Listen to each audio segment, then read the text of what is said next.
असम विधानसभा चुनाव के तहत मतदान की प्रक्रिया समाप्त हो चुकी है और अब 2 मई को चुनाव के नतीजों का सभी को इंतजार है।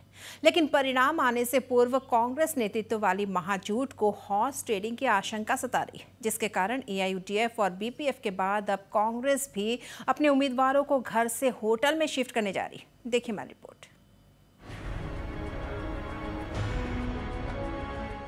महाजूट की होटल राजनीति। AIUDF, BPF के बाद अब कांग्रेस अपने उम्मीदवार को भेजेगा हॉलिडे पर। गुवाहाटी और तेजपुर में होटल किए गए बुक। गुवाहाटी के एक होटल में कांग्रेस के शीर्ष नेताओं ने उम्मीदवारों के साथ की बैठक। 22 अप्रैल के बाद उम्मीदवारों को घर की बजाय होटल में किया जाएगा स्थानांतरित। चुनाव के परिणाम आने से पूर्व महाजूट को सता रही है हॉर्स ट्रेडिंग की आशंका। असम की राजनीति में पहली बार देखने को मिल रहा है कि उम्मीदवारों को चुनाव के परिणाम आने से पहले ही होटलों में शिफ्ट किया जा रहा है। पहले AIUDF, उसके बाद BPF और अब कांग्रेस अपने उम्मीदवारों को होटल में शिफ्ट करने पर विचार कर रही है। नवरात्रि खत्म होने के बाद सभी उम्मीदवारों को होटल में रखा जाएगा। তিনিখনকৈ বাছ মজুত ৰখা আছে যে কংগ্ৰেছৰ যিসকল প্ৰাৰ্থী বিধায়ক আছে তেওঁলোকক তেজপুৰলৈকে নিয়াৰ কাৰণে এক যোজনা চলাইছে। তেনেকুৱা কথা নাইকিয়া, তেনেকুৱা আজিতো সেইবিলাক কথা হোৱা নাইকিয়া। আজিতো নাই, সেইবিলাক মিছা কথা, আমি গম নাপাওঁ। হোটেল কিবা বুক কৰিছে নাই, সেইটো কথা আছে। নিয়া হ'ব নহয়, আমাৰ প্লেনিং এটা আমি ডিছকাছ কৰিছোঁ। নিয়া হ'ব নহয় যে 22 তাৰিখৰ পিছত আমি সকলোবিলাক মহাজোঁটৰ আটাইবিলাক অংশীদাৰ পাৰ্টিৰ সকলোবিলাক প্ৰাৰ্থী আমি একেলগে কেইদিনমান থাকি আলোচনা বিলোচনা কৰাৰ এটা কথা আলোচনা হৈছে। কিন্তু বৈঠকত আজি নোযোৱাটো সিদ্ধান্ত হ'ল, কিন্তু যোৱাৰে ন বৈঠকত আজি নোযোৱা কথা সিদ্ধান্ত নাই, আছিলে এটা।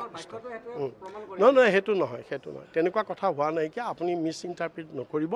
বাছ আহিছে, বাছৰ কথাটো এনেকুৱা আছিলে যে হয়তো আমি ইয়াৰ পৰা আমি সোণাপুৰত এটা বেলেগ এটা ৰিসৰ্টত যোৱাৰ কথা আছিল, এটা গেট টুগেডাৰ বেলেগ এটাৰ কাৰণে, কিন্তু সেইটো আল্টিমেটলি সেইটো নহ'ল।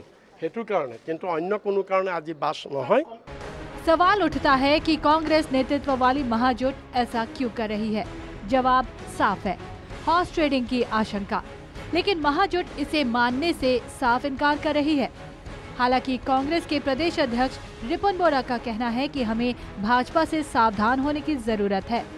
बोरा का कहना है कि चोर नहीं आएगा, यह समझकर कोई भी अपने घरों के दरवाजे रात में खोलकर नहीं रखता। আমি ভয় কিয় নাখাম? এটা বিজেপি চৰকাৰ দিল্লীত আছে, ইয়াত আছে, আইন কানুন নেমানে, মানি পাৱাৰ, মাস্কুল পাৱাৰ, গোটেই কনষ্টিটিউশ্যন মেচিনাৰী তেওঁলোকে মিছ ইউজ কৰিছে। Number of times horse trading ইয়াৰ আগতে কৰিছে। কিয় ভয় নাখাম? ডেফিনেটলি ভয় খাম। সেইটো বেলেগ কথা। আপুনি সেই বুলি আপোনাৰ চোৰ আহিব বুলি আপুনি দৰ্জাখন বন্ধ নাহিব বুলি ভাবি আপুনি দৰ্জা বন্ধ নকৰিব নেকি? কংগ্ৰেছে কেতিয়াও এনেকুৱা হৰ্চ ট্ৰেডিং পৰম্পৰা কৰা নাইকিয়া, এইটো হোৱা নাইকিয়া। আপোনাৰ ইয়াত এতিয়া আমি আশংকা কৰিছোঁ ভাৰতবৰ্ষৰ বিভিন্ন ৰাজ্যত হৈছে আৰু সেইটো বিজেপিয়ে কৰিছে, আৰু সেইকাৰণে আমি আশংকা কৰি এটা আমি প্ৰিকশ্যন আমি লোৱাটো আমাৰ দায়িত্ব, আৰু সেইকাৰণে লৈছোঁ। वहीं रिपुन बोरा ने फिर से दावा किया कि इस चुनाव में महाजोट को 101 से अधिक सीटें मिलेंगी। সংখ্যাটো আমিতো আগতে আৰম্ভণিৰ পৰাতো আমি এটা কৈয়ে আছোঁ যে ফ্ৰম দি ডে ওৱান আমি কৈ আছোঁ যে আমাৰ 101 মহাজোট হিচাপে আগতে আমি কংগ্ৰেছ হিচাপে যেতিয়া মহাজোট হোৱা নাছিল তেতিয়া আমি 80 কৈছিলোঁ, মিছন 80, আৰু যেতিয়া মহাজোট হ'ল আমাৰ তেতিয়াতো আমি 101 ফ্ৰম দি ডে ওৱান কৈ আছোঁ, আৰু আজিও কম সেইটো। उधर कांग्रेस के प्रभारी तथा पूर्व केंद्रीय मंत्री जितेंद्र सिंह ने साफ कहा कि पार्टी को चुनाव आयोग और प्रशासन पर कोई भरोसा नहीं है। उम्मीदवारों के साथ बैठक के बाद सिंह ने आरोप लगाया कि प्रशासन भाजपा के कार्यकर्ताओं की तरह काम कर रही है, इसीलिए हमें सावधान रहने की जरूरत है।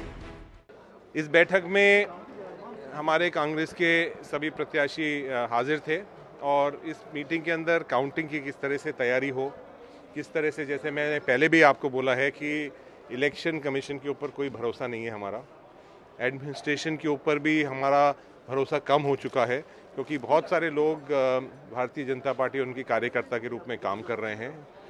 तो इसके बारे में आज हमने बैठ के चर्चा करी है और चर्चा के बाद हम सबों ने यही तय किया है कि हम सब बहुत जल्दी वापस मिलकर और पूरी आगे की रणनीति बनाएंगे। वहीं उन्होंने कहा कि बैठक में प्रस्ताव लिया गया है कि सभी उम्मीदवारों को एक साथ कुछ दिनों के लिए रखा जाए ताकि वे एक दूसरे से अच्छी तरह परिचित हो पाए। किसी को भेजने का नहीं है, हमारे सभी माननीय कैंडिडेट्स ने ये बात रखी है कि हम सब एक दूसरे को नहीं जानते। कोई व्यक्ति तिनसुकिया से चुनाव लड़ता है और कोई धुबरी का दूसरा कोई कैंडिडेट है, उधर के इलाके का, नीचे का लोअर असम का है या नॉर्थ बैंक का है, तो एक दूसरे को जानते नहीं। तो 2-4-5 दिन के लिए थकान वो भी दूर करना चाहते हैं। तो ये अभी तय हो जाएगा। 2-3 दिन के लिए कहीं ना कहीं रहेंगे हम सब साथ में। लेकिन जितेंद्र सिंह के इस बयान पर सवाल इसलिए उठ रहे हैं क्योंकि भारत के चुनाव के इतिहास में इलेक्शन के नतीजे आने से पहले शायद ही किसी पार्टी ने अपने उम्मीदवारों को अपने खर्च पर हॉलिडे पर भेजा हो। सबसे पहले AIUDF ने अपने उम्मीदवारों को राजस्थान की राजधानी जयपुर भेजा, जो शुक्रवार को ही राज्य लौटे हैं। खबर है कि BPF भी अपने उम्मीदवारों को दूसरे राज्य में शिफ्ट कर चुकी है और अब कांग्रेस राज्य के होटलों में ही उम्मीदवारों को शिफ्ट करने पर विचार कर रही है। चुनाव के नतीजे आने के पूर्व महाजुट की तत्परता से स्पष्ट है कि विपक्षी पार्टियों में हॉर्स ट्रेडिंग की आशंका को लेकर खलबली मची है। अब देखना होगा कि महाजुट खेमे में मची खलबली सच है या फिर सत्तारूढ़ भाजपा के आरोपानुसार यह सिर्फ एक ड्रामा है। इसका पता 2 मई को ही चुनाव के नतीजे सामने आने के बाद चलेगा। फिलहाल तो महाजुट की तत्परता मीडिया की खूब सुर्खियां बटोर रही है। Bureau report, north east live.